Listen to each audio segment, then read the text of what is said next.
이 시간 우리에게 주시는 하나님의 말씀은 사무엘상 22장 1절과 2절 말씀입니다.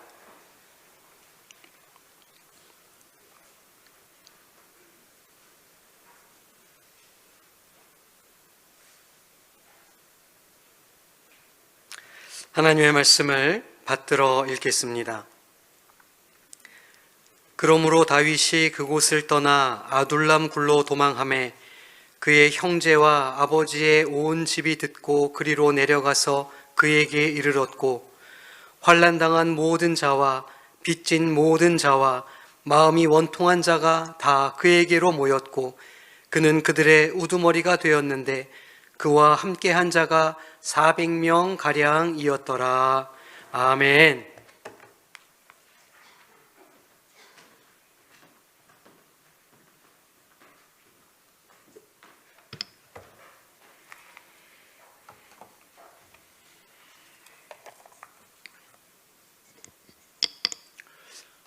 오늘 시온 찬양대에 찬양 은혜를 많이 받았습니다. 네, 감사합니다. 요즘 젊은이들이 많이 쓰는 말 가운데 듣보잡이라는 말이 있습니다. 혹시 이 듣보잡이라는 말 들어보셨습니까? 이 말은 말을 줄인 말인데 듣도 보도 못한 잡것이라는 그런 의미입니다. 이게 그렇게 좋은 의미는 아니에요. 별로 사람들에게 그 이름이 잘 알려지지 않거나 또 사람들 앞에 특별하게 내세울 것 없는 사람들, 이런 사람을 듣보잡이다, 그렇게 얘기를 하는 거지요. 그런데 이러한 듣보잡이 많이 등장하는 곳이 있습니다. 그곳이 어딘가? 우리가 가지고 있는 성경책입니다. 이 성경이 신구약 66권이지 않습니까? 이 66권 말씀에 등장하는 이 사람의 숫자, 이 인물의 숫자를 모두 합치면은 1888명이에요.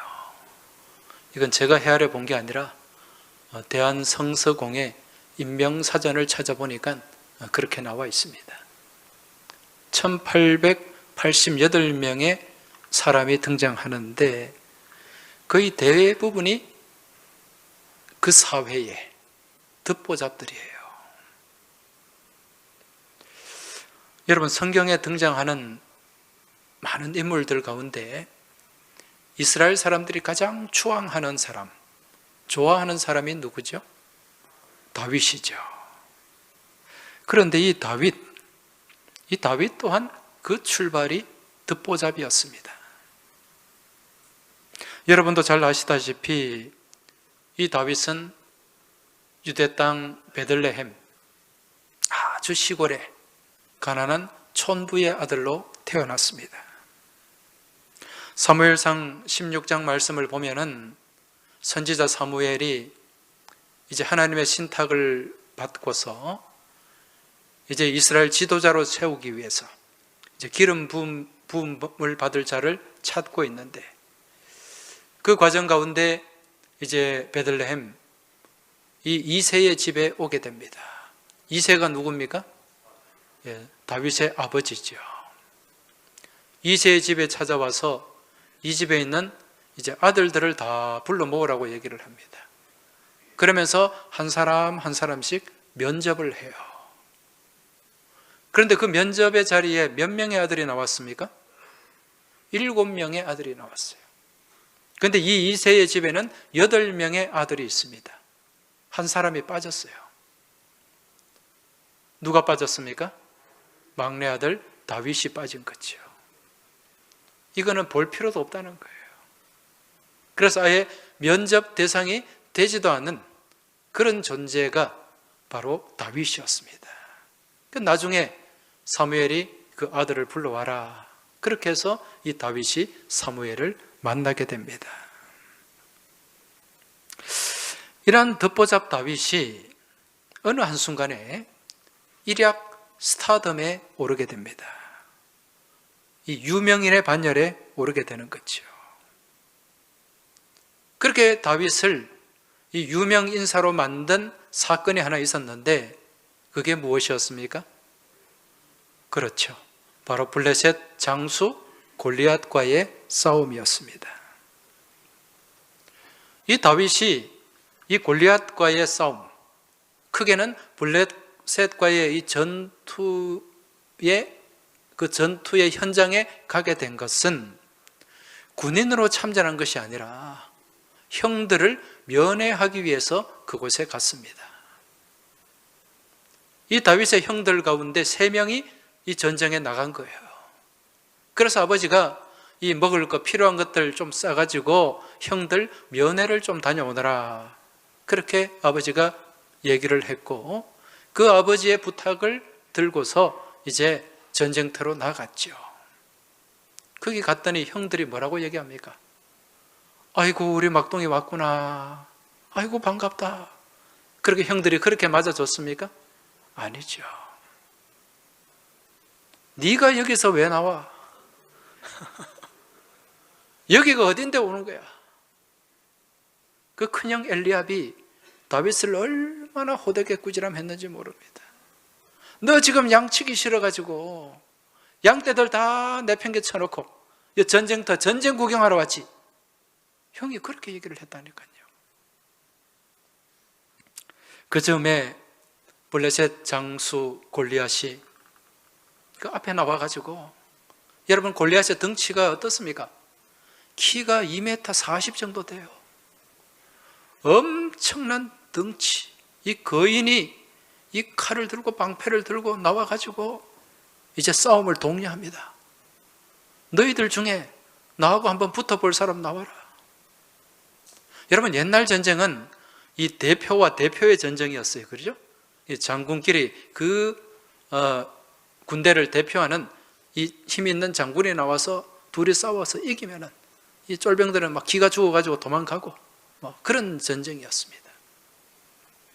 골리앗이 그렇게 막 엄포를 놓으니까 이스라엘 군인들, 장수들, 또 심지어는 왕까지 기가 죽어가지고 그렇게 움츠리고 있었어요. 사무엘상 17장 11절 말씀을 보면 그 상황을 이렇게 말씀하고 있습니다. 사울과 온 이스라엘이 블레셋 사람의 이 말을 듣고 놀라 크게 두려워하니라.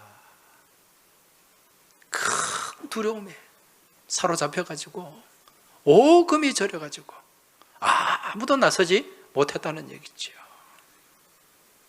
그때 누가 사울 왕을 찾아갑니까? 다윗이. 이 전쟁터에 나온 군인도 아닌데, 여러분 이때 다윗은 어렸어요.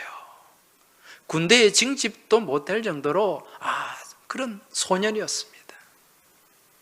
그래서 이 다윗이 찾아가서 사울 왕을 찾아가서 내가 한번 싸워보겠습니다. 내가 저 골리앗과 한번 붙어보겠습니다. 말이 됩니까? 말이 안 되잖아요. 다윗이 사무엘상 17장 32절에 보면 다윗이 사울에게 말하되 그로 말미암아 사람이 낙담하지 말 것이라. 주의 종이 가서 저 블레셋 사람과 싸우리이다.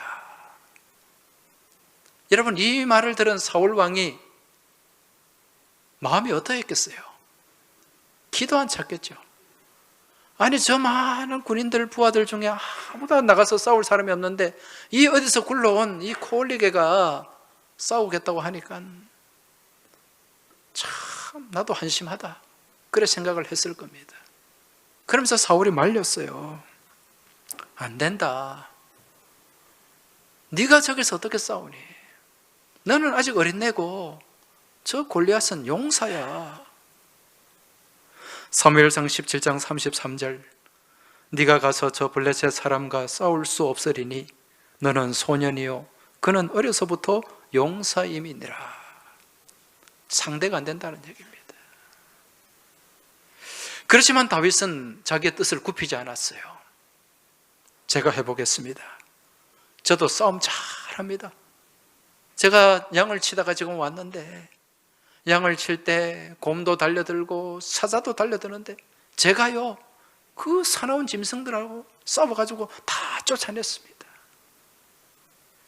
하나님이 함께 하시면 한번 해볼 만합니다. 그래서 이 골리앗한테 자기가 가겠다는 거예요.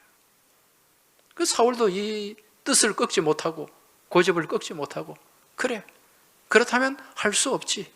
그러면서 자신의 투구도 내어주고 갑옷도 내어주고 칼도 쥐어줬습니다. 근데 이걸 입어보니까 어때요? 사이즈가 안 맞잖아요. 얘는 아직 어린애인데 오히려 더 거추장스러운 거예요. 몸을 마음대로 움직일 수 없는 거죠. 그래서 투구도 벗어버리고 갑옷도 벗고 준 칼도 내려놓고 무엇만 들고 갑니까? 막대기 하나, 막대기와 물매, 돌을 넣어서 돌리는 물매, 그리고 시냇가에 가가지고 아주 매끄러운 돌 5개 골라가지고 여기에 행구에 넣어가지고 그렇게 골리앗하고 싸우러 털레털레 가는 거예요. 여러분, 골리앗이 이 모습 보고 어떻겠습니까? 참, 이거 뭐 무슨 일인가 싶었겠죠. 아니, 네가 뭔데? 아니, 이 어린 콜리게가 변변한 무기도 없이 그러면서 다윗을 조롱하고 저주하고 또 하나님을 모욕하는 거예요. 그때 다윗이 뭐라고 얘기합니까? 나는 칼과 단창과 창으로 너와 싸우는 게 아니라 나와 함께 하시는 우리 하나님 여호와의 이름으로 내가 너를 심판한다. 너와 싸우겠다. 그러면서 막 달려갔어요. 그 골리앗이 저거 뭐지? 그렇겠죠. 그러면서 물맷돌을 돌렸잖아요. 돌려가지고 촥 던졌더니 어디에 맞았습니까? 이마에 맞았어요. 하다가 그냥 맞아버린 거예요. 원샷, 원킬. 한 방에 갔습니다. 한 방에. 여러분, 여기에 누가 함께 한 겁니까? 하나님이 함께 하셨죠. 어처구니 없이, 정말 어처구니 없이 골리앗이 쓰러졌어요. 이런 상황이 지금 연출되니까 그동안 기가 죽어있던, 움츠러있던 이스라엘 백성들은 이게 뭔 일이야? 그러면서 막 용기가 막 솟아나기 시작한 거죠. 그런데 그 거인 골리앗만 믿고 있던 블레셋 군대, 어린애한테 그 자기의 장군이 그렇게 정말 무참하게 비참하게 쓰러지니까 블레셋 군사들은 혼비백산했어요. 그때부터 돌격! 막 이스라엘 군사들이 블레셋을 쫓아가는 거죠. 막 따라가면서 치는 거예요. 어디까지 갔냐면은 블레셋 국경 에그론까지 쫓아가가지고 완전히 그 군대를 완전히 박살내버렸어요. 여기서 누가 스타가 되었습니까? 듣보잡 다윗이 스타가 되었어요. 그 순간부터 사울 왕은 다윗을 자기 곁에 둡니다. 내 곁에 있어. 그리고 이제 곁에 두고 보니까 똑똑하거든. 잘 하거든요. 그러면서 일을 무엇까지 맡겼느냐? 군대 대장을 맡겼어요. 그리고 더 마음에 들거든. 그래서 자기 사위까지 삼았어요. 이건 뭐 날이 새면 자리가 바뀌는 초고속 승진의 승진을 거듭했던 것입니다. 근데 여러분, 우리 옛말에 호사다마라는 말이 있죠. 무슨 뜻입니까? 좋은 일에는 뭐가 껴요? 마가 껴요. 좋은 일에는 뭔가 문제가 생기고 탈이 생기는 거죠. 이처럼 다윗이 잘 나갈 때 심각한 문제가 생깁니다. 무슨 일인가? 여러분, 다윗이 나가는 전쟁마다 이겼어요. 사울은 그렇게 못했거든. 근데 다윗은 군대를 맡겨가지고 싸움터에 나가면 이겨서 돌아와요. 그러니까 백성들이 다윗을 너무너무 좋아하네. 막 백성들이 그냥 다윗을 찬양하고 인기가 하늘을 찌르고, 그때 이스라엘 땅에 유행했던 히트곡이 있어요. 그 히트곡이 뭡니까? 사울이 죽인 자는 천천히요, 다윗은 만만이로다. 이 노래가 유행을 했다는 거죠. 누구의 마음이 상했을까요? 사울의 마음이 상했죠. 여기서 사울이 그릇이 조금만 더 컸더라면, 여러분, 다윗을 통해 가지고 가는 전쟁마다 이기고 정말 사울은 역대 훌륭한 왕이 되었을 거예요. 여러분, 다윗을 군대 장관 시켜, 참모총장 시켜가지고 나가는 전쟁마다 이기니까 아마 지금 다윗이 숭상받는 그 자리, 어쩌면 사울이 앉았을지도 몰라요. 근데 그 그릇이 안 되는 거예요. 큰 그릇이 돼야 되는데 이 간장종지만한 그릇이 되다 보니까 배알이 꼴리는 거예요. 그 어떻게 합니까? 시기하고 질투하는 거죠. 여러분, 시기와 질투는 결국 나를 죽이는 겁니다. 여러분, 내가 아무리 상대방을 시기하고 질투해도 상대방은 크게 영향받지 않아요. 내 속이 상하고 내 그 시기와 질투가 내 영혼을 갉아먹게 되는 줄 깨달으시기 바랍니다. 그때부터 이제 이 사울은 다윗을 죽이려고 하는 거예요. 어떻게 하면 저 인간을 내가 저걸 제거를 할까? 그러면서 다윗을 이렇게 죽이려고 하고 저렇게 죽이려고 하는데 쏙쏙 빠져나가는 거예요. 그래서 안 되겠다. 그래서 아예 다윗을 잡는 특공대를 조직했어요. 다윗을 잡을 수 있는 특공대 3,000명을 뽑아가지고 이 군사들을 이끌고 막 다윗을 잡으려고 돌아다니는 거라. 여러분, 한번 생각해 보세요. 아니, 나라의 왕이 이 국정을 다스려야 되는데, 나라를 잘 다스려야 되는데, 자기보다 좀 더 낫고 똑똑하고 인기 있다고 이 자기 사위잖아요, 자기 부하잖아요, 이걸 죽이겠다고 막 10년 이상을 쫓아다녔어요. 그러니 나라 꼴이 뭐가 되겠습니까? 그러니까 나라가 제대로 안 되니까 왕을 원망하는 사람들, 그 가운데 정말 핍절한 사람들, 고통받는 사람들, 이루 말할 수 없었어요. 이제 다윗은요, 이런 장인한테, 이 사울한테 쫓겨다니다가 어디로 가느냐? 너무 급하니까 저기 블레셋까지 도망갔다가 거기서 또 구사일생으로 나와가지고 이제 국경 근처 한 굴로 들어갔는데, 그 굴이 무슨 굴입니까? 바로 오늘 본문에 등장하는 아둘람 굴입니다. 22장 1절 다시 한번 보십시오.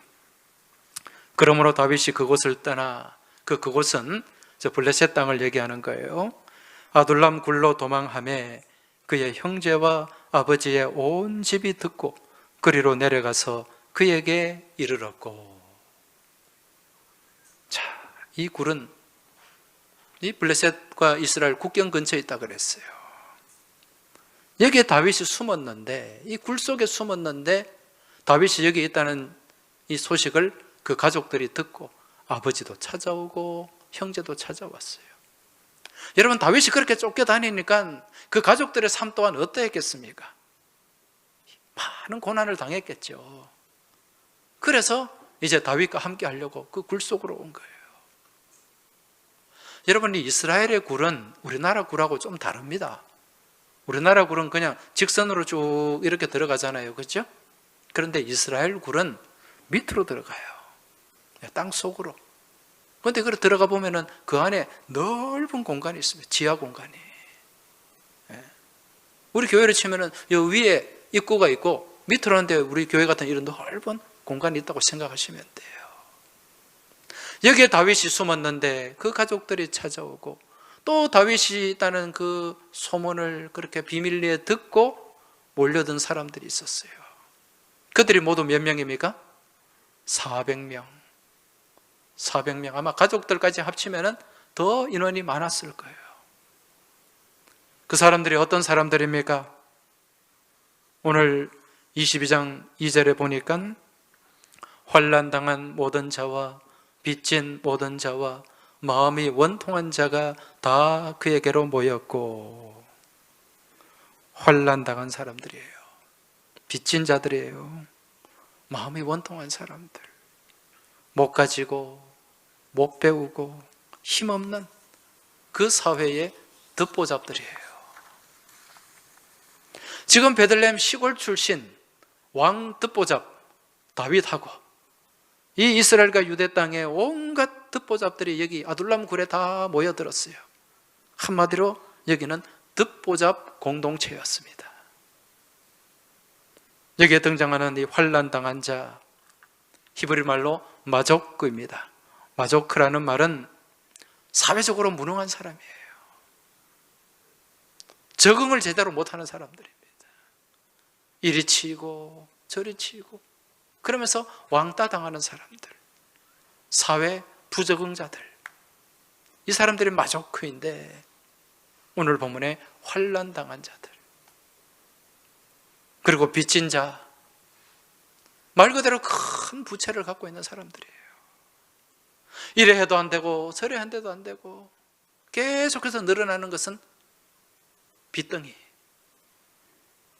여기서 빚을 의미하는 히브리 말 라사는 이 고리의 이자를 얘기합니다. 여러분, 이 은행의 대출이 아니라 일반 사채 가운데 막 나쁜 사람들이 그렇게 고리의 이자를 받잖아요.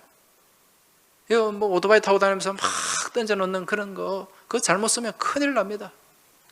나중에 보면 원금보다 이자가 더 많아져요. 이게 눈덩이처럼 불어가지고 얼마나 고통을 당합니까?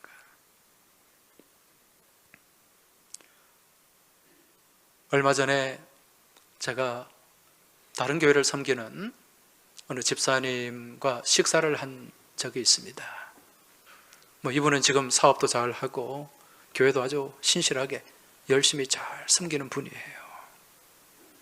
근데 이분이 밥을 먹으면서 이제 그렇게 또 대화를 하면서 그런 얘기를 하더라고요. 한 10여 년 전에 자기가 돈 한 10억 이상을 사기를 당했다는 거예요. 사업을 하다가. 여러분, 10억 이상, 뭐 12억, 13억이 적은 돈이 아니잖아요. 그리고 또 설상가상으로 엎친 데 덮친 격으로 또 7억 이상을 부도를 맞았다는 거예요. 이 조그만 사업체 경영하는데 여러분 한 20억 되는 돈이 이게 엄청난 금액이거든요. 빚 도촉이 들어오겠죠. 어떻게 뭐 빠져나갈 방법이 없는 거죠. 그래서 노숙 생활을 했답니다. 그리고 집에도 못 들어가고 잠도 못 자고 그 근심과 환난 가운데 사람이 그렇게 상황에 내몰리니까 정말 내가 크리스찬인데 교회 집사인데 그런 생각도 못하고 어떻게 죽을까 그런 생각했다는 거예요. 여러분, 이게 빚진 자의 고통입니다. 가급적이면 빚을 지지 마시기 바랍니다. 물론 사람이 살면서 빚을 지지 않고 살기는 어렵습니다만은 너무 무리하게 또 빚을 내가지고 집을 사거나 또 무리하게 빚을 내가지고 투자를 하는 것, 이거는 성도가 좀 지양해야 될 일이에요. 그리고 여러분, 성도 간에 돈 거래하지 마시기 바랍니다. 돈을 서로 주고받으면서 이자를 받고 뭐 이자를 주느니 안 주느니, 원금을 떼먹었느니 안 떼먹었느니, 나중에 그런 분쟁들이 많이 일어납니다. 아예 성도 간에 돈 거래하지 마시고, 정말 저 사람이 어려워서 힘들어서 그렇게 힘들어하면 내 형편되는 거 조금 도와주시기 바랍니다. 그럼 만약에 줬다면 받을 생각하지 마세요.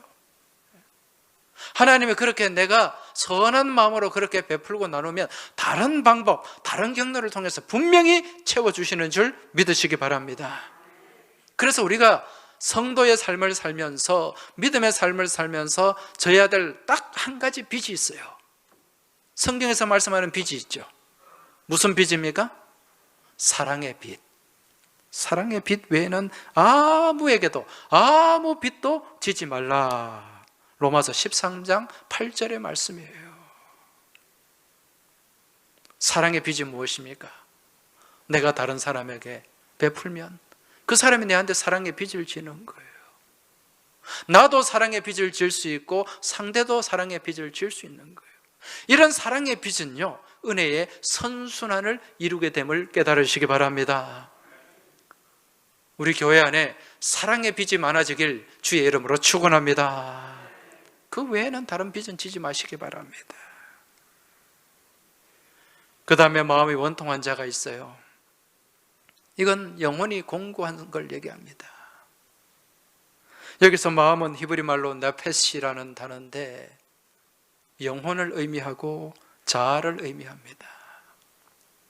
그리고 마음이 원통한 자, 이 원통이라는 말은 히브리 말로 마라라는 말이에요. 마라. 여러분, 마라라는 말은 우리 잘 알잖아요. 무슨 뜻입니까? 괴롭다는 뜻이죠. 쓰다는 뜻이잖아요. 이스라엘 백성들이 출애굽에서 홍해를 건너고 3일간 광야길을 걸어가는데 물을 못 마셨어요. 그래서 3일 뒤에 이 오아시스를 만났는데 그 물 마시러 달려갔는데 그 물이 무슨 물이었습니까? 쓴 물이었어요. 마실 수 없는. 그곳의 이름이 마라입니다. 나오미가 흉년을 당해가지고 베들레헴을 떠나가지고 저기 모압 땅으로 건너갔습니다. 거기서 아들 잃고 남편 잃고 다 잃어버려서 돌아와서 자기 이름을 무엇으로 바꾸었습니까? 마라라고 불러라. 나를 나오미라고 부르지 말고 나를 마라라고 불러라. 인생의 쓴맛을 다 본 거예요.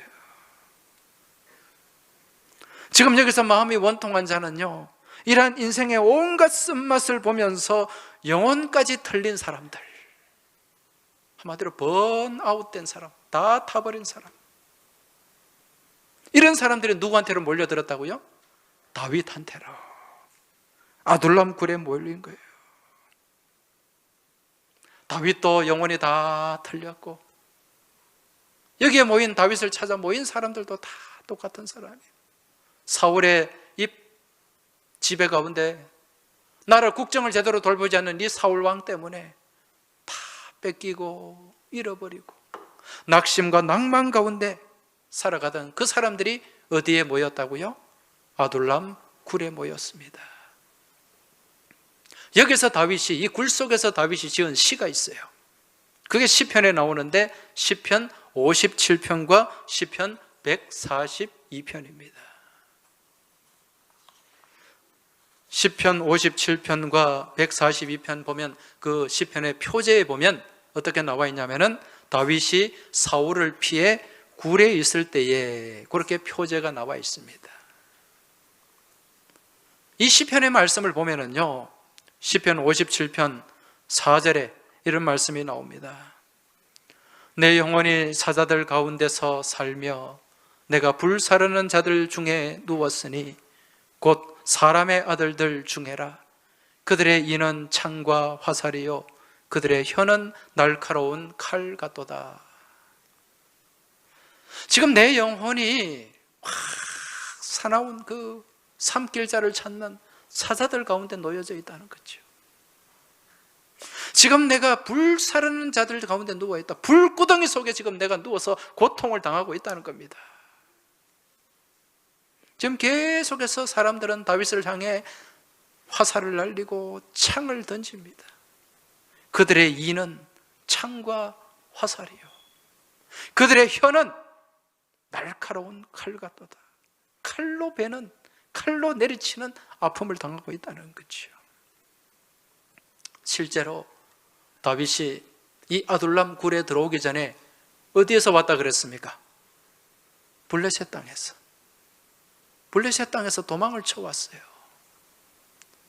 다윗이요, 막 사울한테 이리 쫓기고 저리 쫓기고 그렇게 도망을 치다가 결국 갈 데가 없어가지고 어디까지 갔는가? 국경을 넘어가지고 블레셋까지 갑니다. 그렇게 정신없이 도망가다 보니까 거기가 어딘가? 가드 땅이에요. 여러분, 가드가 누구의 고향입니까? 다윗이 죽인 골리앗의 고향이잖아요. 골리앗은 블레셋의 국가적인 영웅입니다. 그런데 그 골리앗을 아주 무참하게 죽여버린 다윗, 블레셋에서는 철천지 원수였죠. 그런데 그 다윗이 거기에 온 거예요. 하도 막 이 사람들이 화가 나고 분노가 나니까 그 다윗의 얼굴을 알고 있었던 거예요. 저거 다윗 아냐? 저거 이스라엘 저 다윗 아냐? 다윗을 알아보네요. 그래서 어디에게 누구한테 잡혀가느냐? 가드 왕 아기스한테 잡혀갑니다. 꼼짝없이 죽게 됩니다. 블레셋에서 철천지 원수가 잡혀갔으니까. 거기서 다윗이 어떻게 합니까? 미친 채 했어요. 미친 채. 침을 흘리면서 온 수염에 침이 흐르고.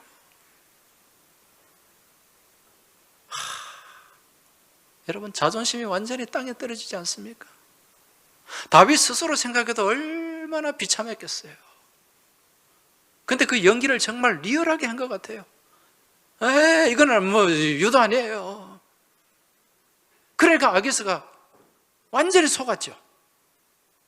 그 아기스 왕이 뭐라 그럽니까? 저 미친놈 저 어디서 데려왔어? 야, 우리나라에 미친놈이 없어가지고 저 미친놈 데려왔냐? 여기가 어디라고? 기분 나쁘고 재수 없으니까 빨리 저놈을 내쳐라. 그래서 그 왕궁에서 쫓겨났어요. 그래서 살아남았습니다. 그리고 그냥 그 국경을 넘어가지고 숨어든 곳이 어디였다고요? 아둘람 굴이었다는 거죠. 완전히 영혼까지 탈탈 털린 상태로 그 아둘람 굴에 들어갔고, 거기에 다윗 밑에 모인 사람들 또한 멸시받고 천대받고 가진 것 다 뺏긴, 몸과 영혼이 다 털린 400명이 거기에 모였던 것입니다. 여러분, 이 모습을 한번 상상해 보세요. 얼마나 가관이었겠습니까? 그런데 이 패배자들, 이 루저들이 거기에 모여 있는데 나중에 이곳에 모인 사람들이 어떻게 되죠? 이 사람들이 어떻게 되었을까요? 거기서 다 그냥 그렇게 서로 원망하고 불평하고 그렇게 또 그 모여서 서로 싸우다가 그렇게 다 뿔뿔이 흩어지거나 다 죽었을까요? 그렇지 않습니다. 역대상 12장 8절 말씀을 보면 광야에 있는 요새에 이르러 다윗에게 돌아온 자가 있었으니, 자, 이렇게 말씀합니다. 여기서 광야에 있는 요새, 여기 요새라고 얘기를 해요. 자, 이 말씀을 다른 번역에서 보면 다윗을 찾아 광야로 탈주해온 사람들, 이렇게 나옵니다. 광야로 도망쳐온 사람들. 그래서 지금 오늘 역대상에서는 이 광야의 요새라고 표현을 하는데 이곳이 어딘가? 아둘람 굴이에요. 자, 이 아둘람 굴에 모여든 사람들, 지금 이들의 모습이 어떠한가? 말씀을 보시면은 다 용사요, 싸움에 익숙하여 방패와 창을 능히 쓰는 자라. 그의 얼굴은 사자 같고 빠르기는 산의 사슴 같으니. 여러분, 이 사람들이 누굽니까? 다윗을 찾아서 모여든 환난당한 자, 빚진 자, 마음에 큰 아픔, 상처를 갖고 있던 사람들이에요. 이 유대 땅에 완전히 그냥 버림받은 듣보잡들, 이 사회적인 루저들, 루저라는 말이 패배자라는 뜻이잖아요. 이 사람들이 지금 어떻게, 오늘 역대상에 보니까 다 용사요, 싸움에 익숙하고 방패와 창을 능히 쓰는 자, 얼굴은 사자 같고 빠르기는 산의 사슴 같은 사람들. 역대상 12장 22절에 보면 그때의 사람이 날마다 다윗에게로 돌아와서 돕고자 하며 큰 군대를 이루어 하나님의 군대와 같았더라. 할렐루야. 하나님의 군대와 같았다는 거예요. 이 듣보잡들이, 이 루저들이 아니, 이 아둘람 굴 속에서 도대체 무슨 일이 있었기에, 어떤 일이 있었기에 이 아둘람 굴 속에 이 패배자들, 이 루저들이 다윗 왕국을 지탱하고 다윗 왕국을 지지하고 세우는 핵심 인물이 되었는가, 기둥들이 되었는가? 여러분, 이 굴 속에서 무슨 일이 있었을까요? 여러분, 지금 이 상황은요, 사람의 이성이나 상식으로는 이해를 못합니다. 설명이 안 돼요. 지금 이 상황을 이해할 수 있고 설명할 수 있는 유일한 한 가지가 있는데, 그게 바로 복음의 능력인 줄 깨달으시기 바랍니다.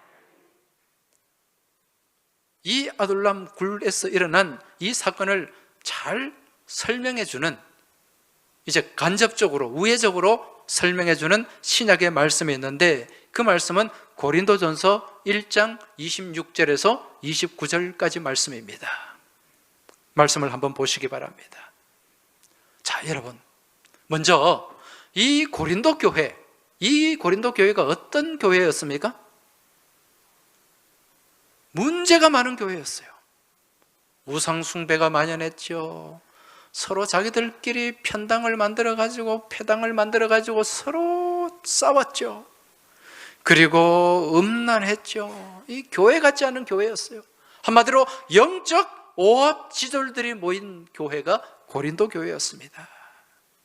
그런데 이 고린도 교회가 나중에 믿음의 용사들로 바뀌어요.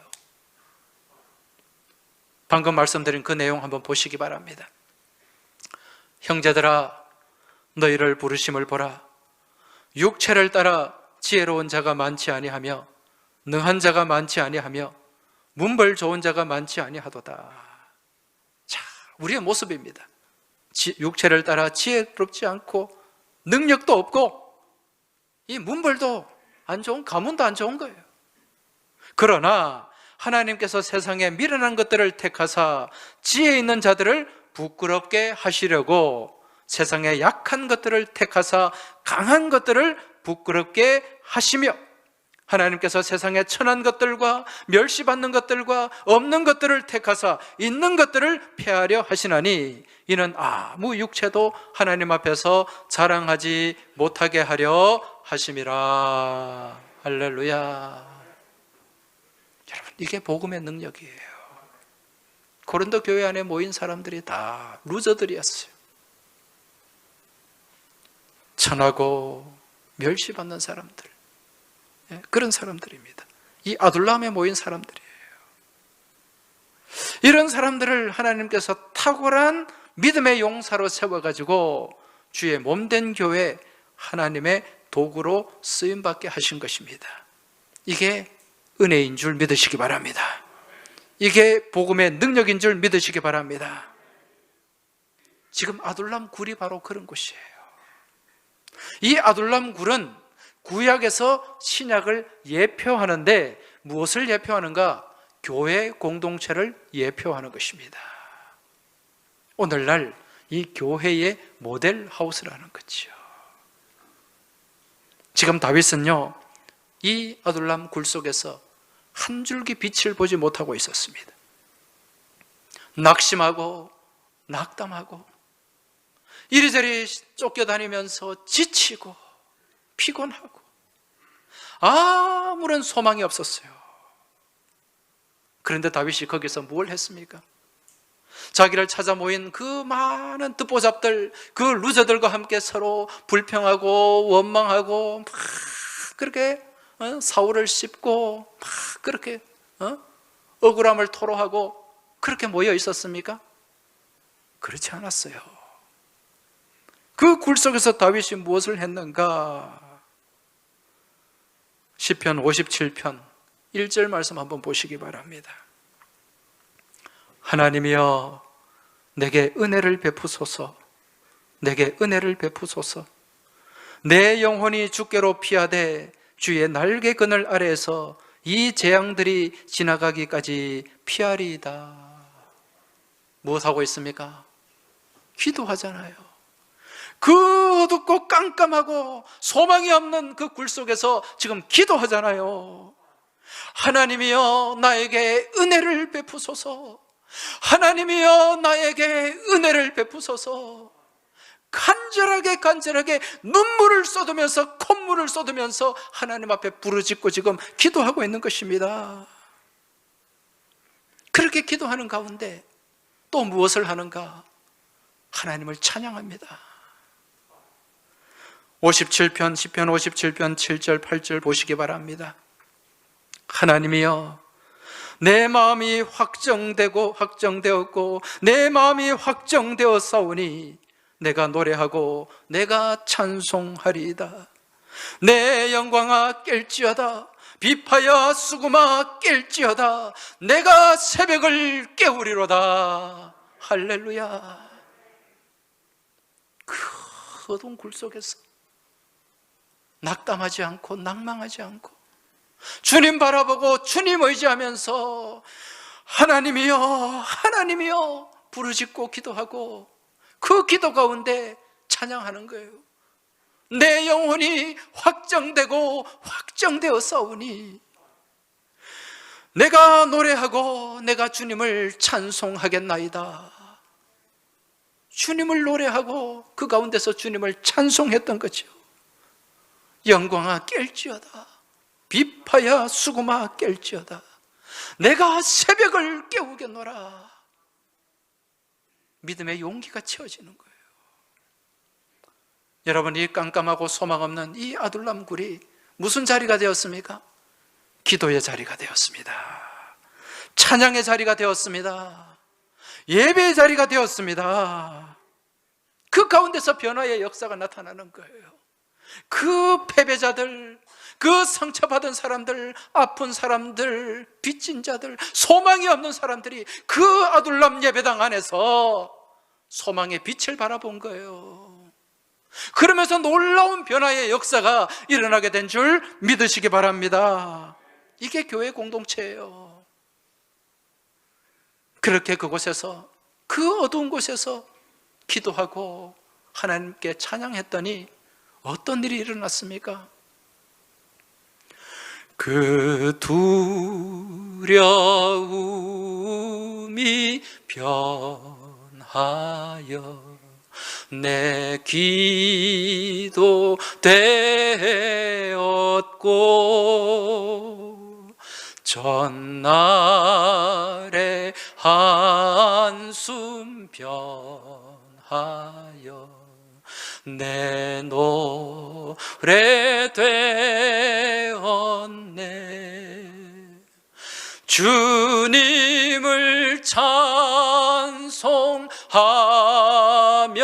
찬송하면서 할렐루야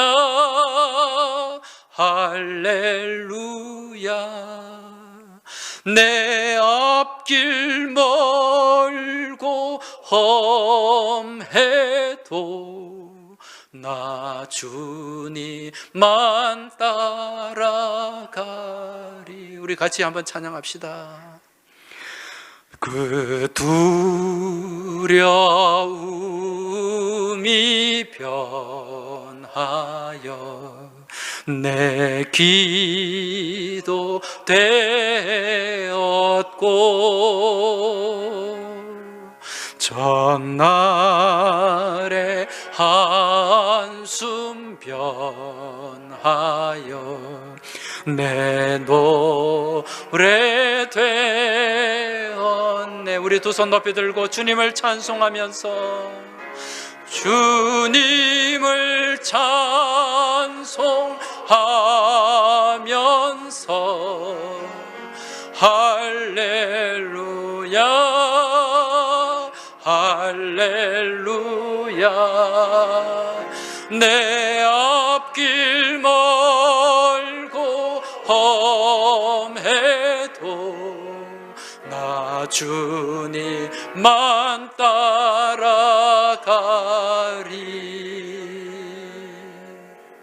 할렐루야. 지금 이 자리에 이 땅 가운데 삶을 살면서 이리 치이고 저리 치이고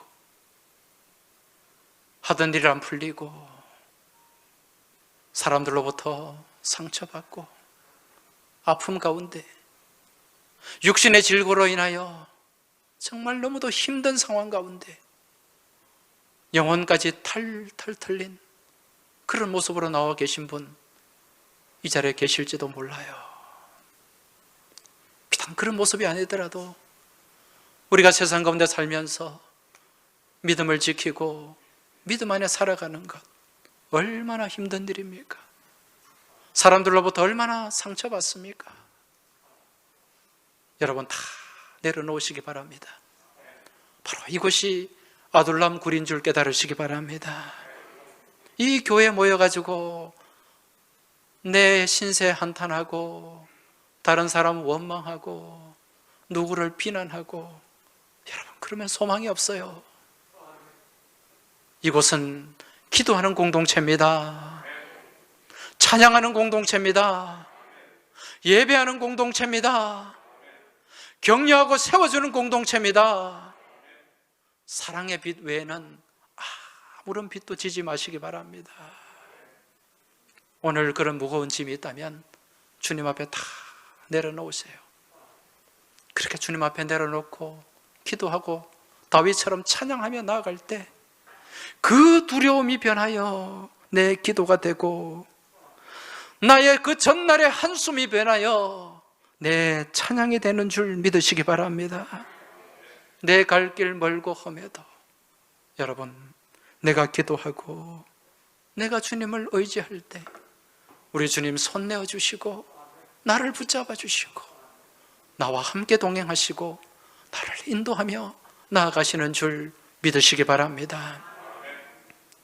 그 패배자들, 그 루저들이 그 아둘람 공동체, 그 구약의 예배당에 모여가지고 다윗과 함께 같이 기도하고 같이 찬양했을 때 아무런 소망 없던 사람들이 새 힘을 가지고 용기를 가지고 비전을 가지고 믿음의 용사가 되었습니다. 오늘 이 자리에 계신 분들, 믿음 안에서 루저가 아니라 믿음의 용사가 되시길 주의 이름으로 축원합니다. 이번 한 주간 이 믿음 가지고, 이 용기 가지고 세상에 나가서 하나님의 자녀답게, 믿음의 용사답게 선한 믿음의 싸움을 싸우시고 그 영적 전쟁에서 승리하며 하나님 영광 돌리는 복된 한 주간이 되시길 주의 이름으로 축원합니다. 하나님 아버지 감사합니다. 아버지 하나님, 세상 가운데서 이리 치이고 저리 치이며 상처받고 아픈 모습과 마음을 가지고 육신을 가지고 이 자리에 나왔습니다. 주님, 저희를 치료하여 주옵소서. 저희에게 새로운 용기를 더하여 주옵소서. 이 교회 공동체에서 원망하고 불평하는 것이 아니라 주님을 찬양하고 주님 앞에 엎드려 기도하고 예배하는 가운데 새로운 믿음의 용기를 갖게 하여 주옵소서. 믿음의 용사가 되게 하여 주옵소서. 이 믿음의 용기 가지고 세상 가운데 나가 날마다 승리하는 믿음의 삶을 살아가는 저희 모두가 되길 소망하며 우리 주님 예수 그리스도 이름으로 기도하옵나이다. 아멘.